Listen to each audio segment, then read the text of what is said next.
үйдің ішінде ғана емес, енді сыртында да осындай қылып эстетикалық сәйкес келтіріп жатырмыз. Бұлай байқада ағаштар егіп жатырмыз.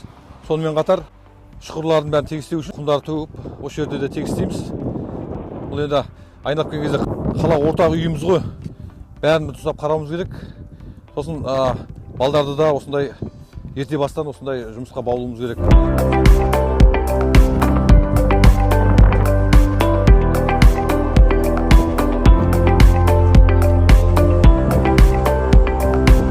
Бәріміз жұмыла отырып өзіміздің қаламызды таза ұстауға, айналамызды көгалдандыруға атсалыссақ дегім келеді. Президентіміз де осы таза Қазақстан туралы айтып жатыр. Одан қалды аймақ басшысы да осы келгеннен бастап тазалықты туралы көп жұмыстар атқарып жатыр.